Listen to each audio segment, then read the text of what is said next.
Welcome. If this is your first time to join this meditative, reflective time together, and welcome back to those of you who have been here before. Thank you all for participating in this journey of introspection and, I hope, discovery, communal comfort, guidance, and even insight. I continue to think about transitions, encouraged by the events of our world, which are continuously evolving, whether they are political, sociological, ecological, judicial, or reflect some other aspect of the wide range of human experience. Our Jewish calendar also reflects transitions, as do our personal lives, particularly in relation to the pandemic. This is a busy time in the Jewish calendar. Since the second night of Pesach, we have been observing an ancient practice unknown to many contemporary Jews, and that practice is called counting the Omer. The Omer was a measure of barley that was brought to the ancient temple in Jerusalem every day from the second day of Passover for exactly 7 weeks until the next festival, the next harvest festival, in fact, that of Shavuot, the name of which actually means weeks. In this way, the ancient Israelites gave thanks for the early spring harvest of barley, while they prayed that the larger and more significant harvest of wheat, which was celebrated in late spring on Shavuot, would be successful. Among traditional Jews, the counting is still done every evening from Pesach to Shavuot, in part to acknowledge the agricultural origin of the practice and our reliance on nature for sustenance itself. In more recent years, however, the practice has been embraced to a certain extent by all denominations of Jews as a period of inner work and spiritual preparation for receiving the Torah on Shavuot, which has also become the festival on which the giving of the Torah is celebrated.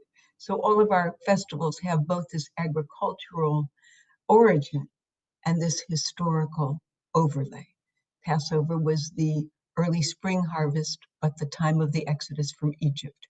Shavuot was the late spring wheat harvest, but became the time for the giving of the Torah. And Sukkot was the late fall harvest and became the time that commemorated our wandering in the desert. Our mystics associated each week and each day of the week during the counting of the Omer with a particular spiritual quality or midah, a way to experience transcendence in our lives and express our desire to live in the best way possible, according to the highest goals and values of our tradition. So the mystics took it even one step further into an internal reflection. In addition to the goal of self-evaluation and self-improvement, the very act of counting gives us a way to take stock, to consciously mark time, and to literally number our days, as we are instructed in Psalm 90, which says, "Teach us to number our days, that we may attain a heart of wisdom." Thus, the counting becomes a consciousness-raising device for 7 weeks of the year. While the mystical associations with this practice can be somewhat esoteric and complicated, in case you might find it helpful, I would share with you that this is the 3rd week of counting the Omer, and the quality assigned to the week is Tiferet, which means beauty. As intended by the mystics, Tiferet, beauty, means beauty of the balance and harmony present in all things. During this week of the Omer, then, we seek to grow in awareness, both of the imbalance in ourselves and in our world, and of the inclination to restore a proper balance in which there is beauty. The midah or soul trait that is assigned to this week a trait intended to help us realize the balance and harmony of that beauty in this week, is what is called Anavah, the Hebrew word that is usually translated as humility, but in this case, as intended by the mystics, more accurately connotes a balanced self. There is an external beauty in the cosmos, that is Tiferet, that we seek to mirror within ourselves as Anavah, or a balanced self, functioning in harmony with the world. The mystics always sought to find answering qualities between the macrocosm and the microcosm. The macrocosm being the universe, and the microcosm meaning our internal selves. So let us pause here for a moment for our initial break to breathe, and let us take our meditative positions, finding a comfortable yet attentive way to be present, whether sitting. Some might find it most comfortable lying down, standing, or even walking. Whatever works for you to be both at ease and attentive, let us unclench our hands, perhaps lay them openly in our laps, perhaps rest them on the arms of our chairs.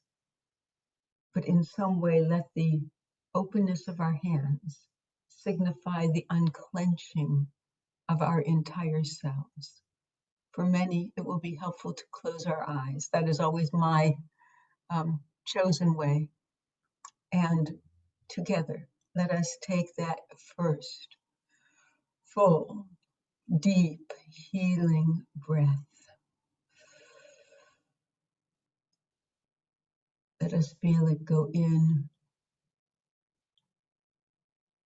reaching all the recesses of our internal beings.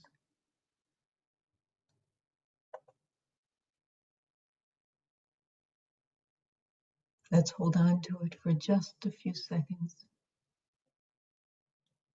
And then we let it go, we release it. And just notice how our bodies respond, how a certain ease has already begun to set in, hopefully, perhaps not, but hopefully. And let us take that second deep, full, comforting breath.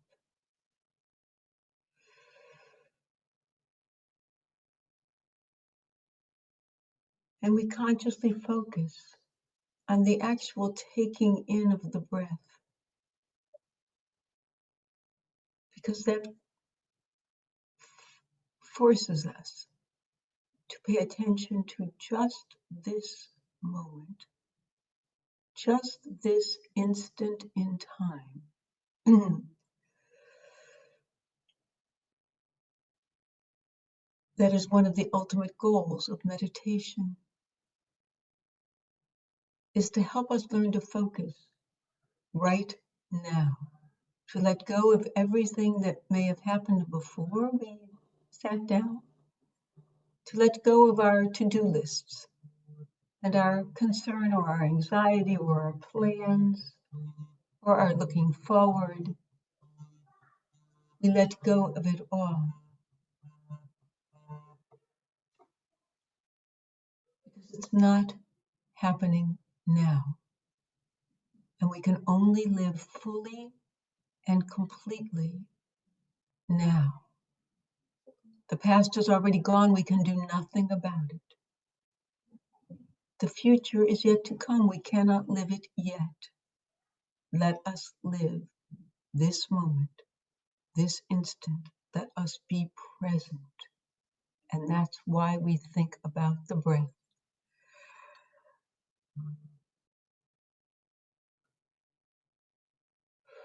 Because that focuses us right here, right now.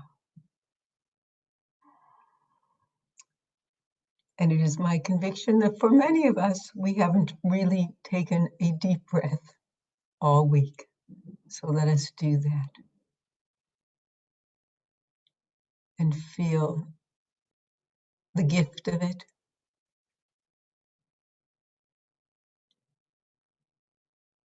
and the release of it.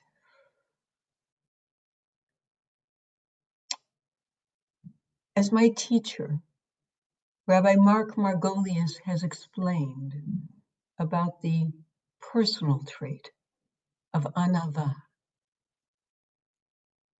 we practice Anavah, he says, the balanced self, not by denigrating ourselves or abolishing our ego.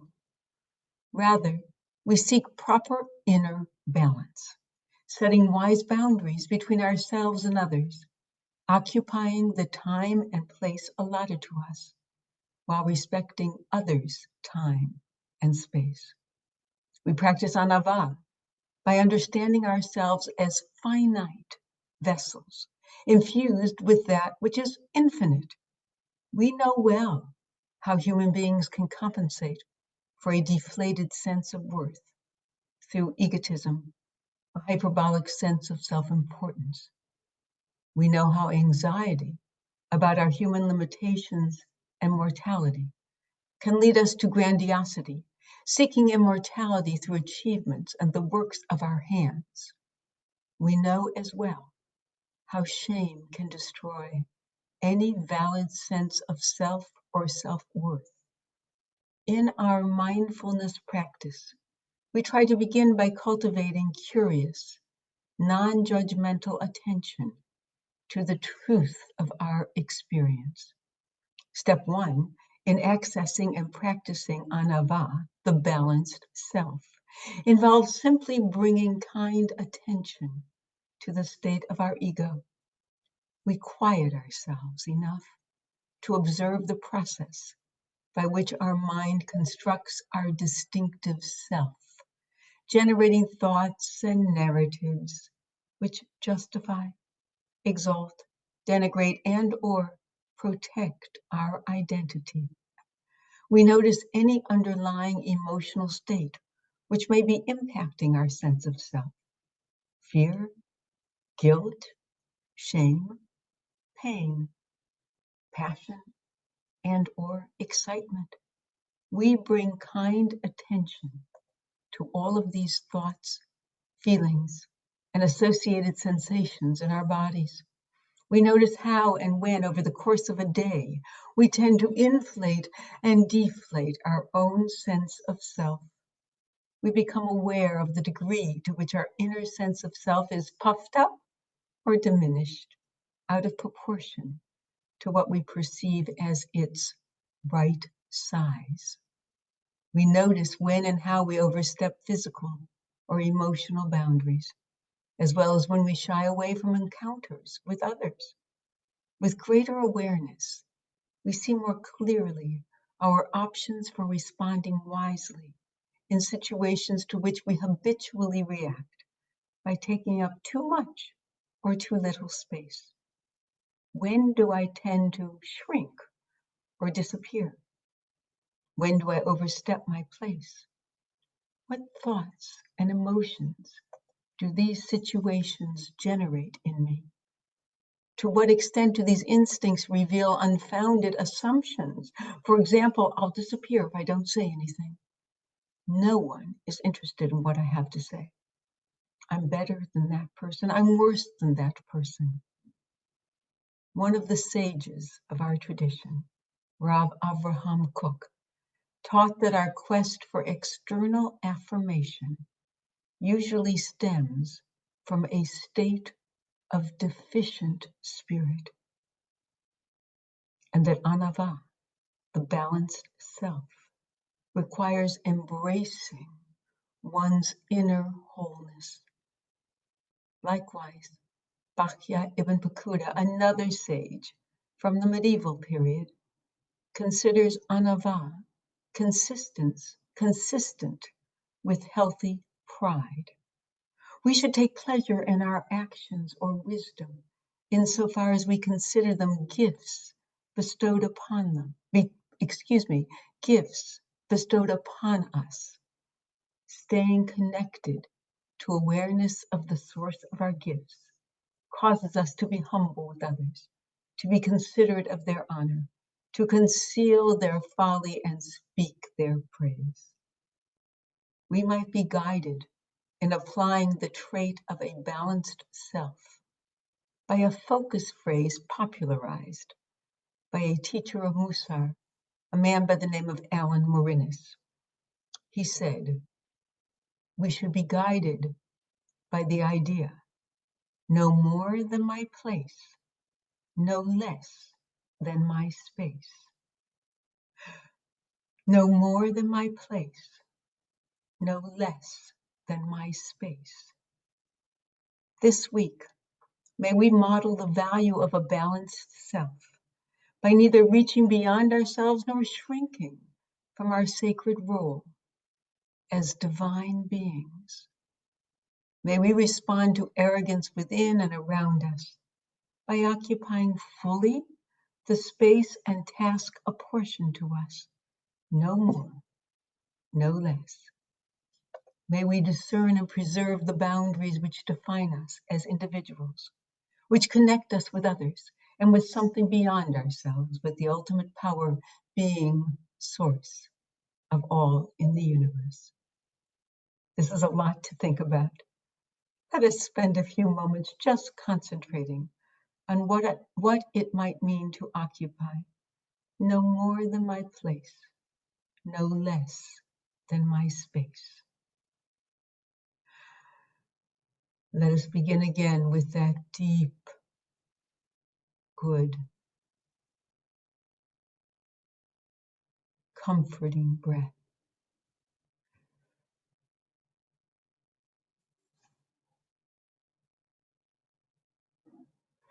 And let us let it out again. It's almost as if we breathe in a healthy sense of who and what we are, a healthy ego, a healthy respect for who we are, for our talents, for our abilities, for our unique gifts. And let us breathe out for this moment all those attempts to make us smaller, to take up less space in the world because we feel unworthy or somehow deficient. Let us take our place fully and no more than our space. That could be the embodiment of a balanced self.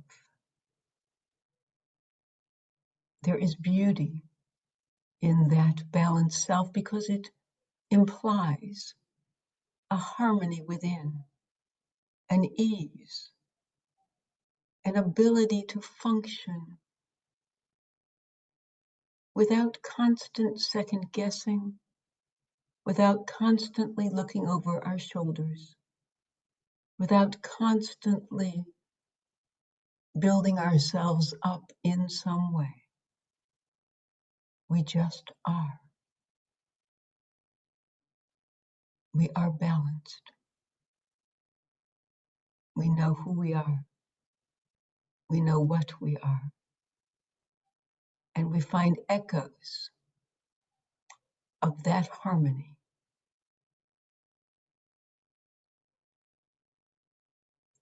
in the reverberations, the emanations of the world, which also seeks balance and harmony.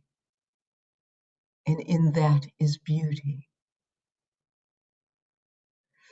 It reminds me almost of classical beauty, which was so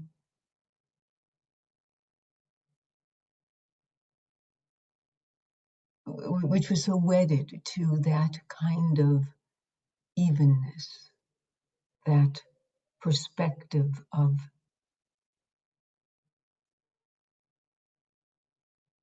perfection.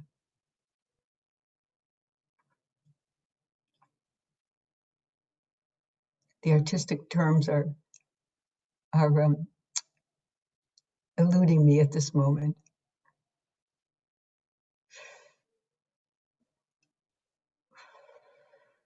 Let us breathe in and let us breathe out.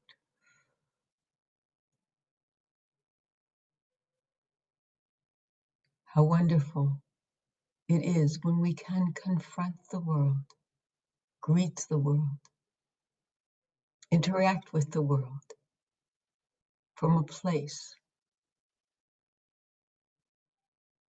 of equanimity, of peace within, of self-knowledge and self-assurance. No more than my place, no less than my space.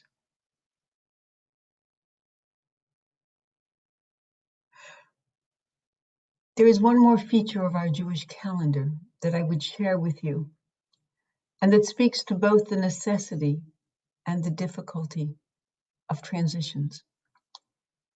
Just last Wednesday night and Thursday, the Jewish world observed Yom HaShoah, our annual Holocaust Remembrance Day. This week, Israel's Yom HaAtzmaut, or Independence Day, is observed on Wednesday night and Thursday.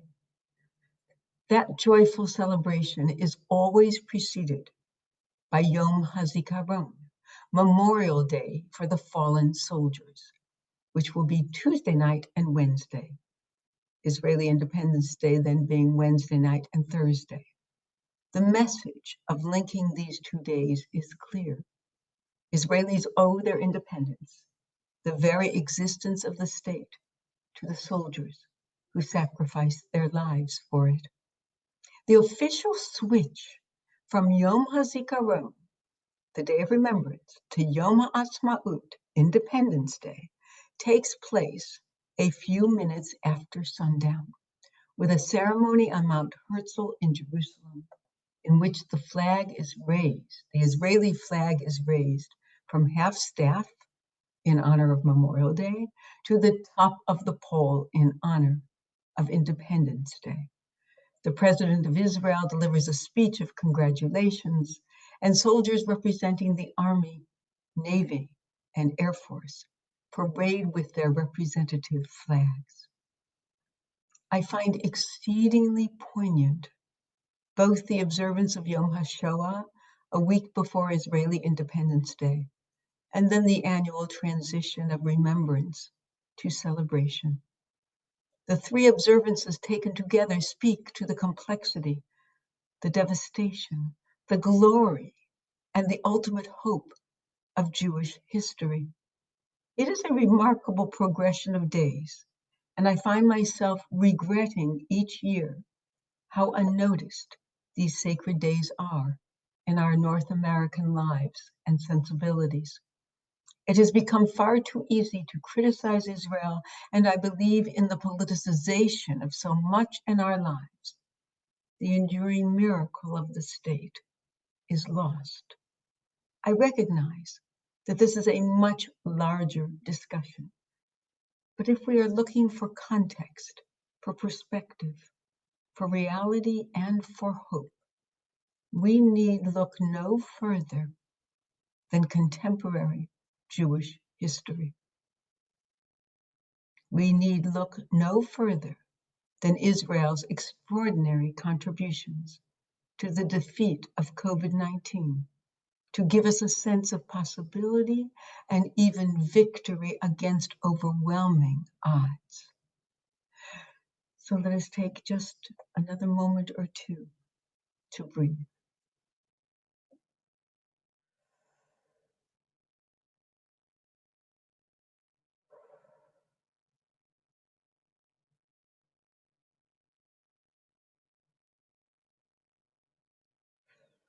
From our own sense of balance, of equanimity,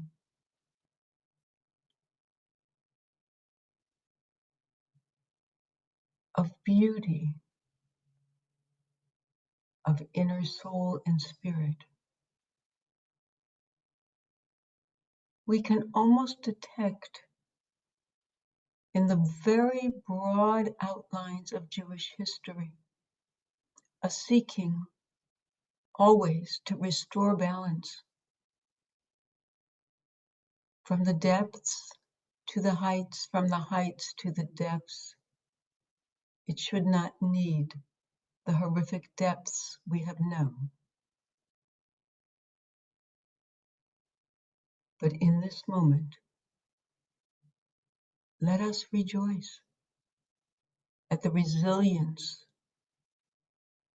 at the courage, at the strength of our people, that under the worst of circumstances and under the best of circumstances seeks to beautify this world with knowledge, with understanding, with insight, with advancement, with progress, with joy, and with beauty.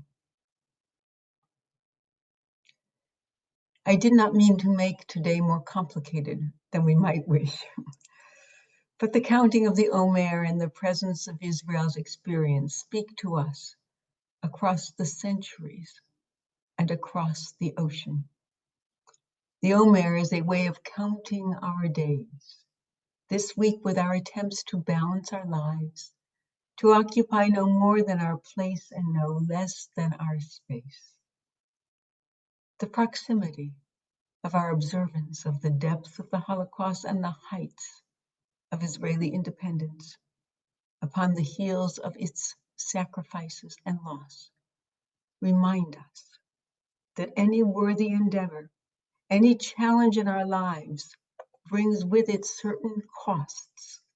Those costs are never equitably divided, but none of us can escape this life without experiencing its contrasts, its random nature, its unpredictable and often abrupt highs and lows. In our navigation of our lives, one of the traits we may seek to strengthen is our balanced sense of self, appreciating, negotiating, and evaluating all of our experiences and our endeavors as we strive to make every day count.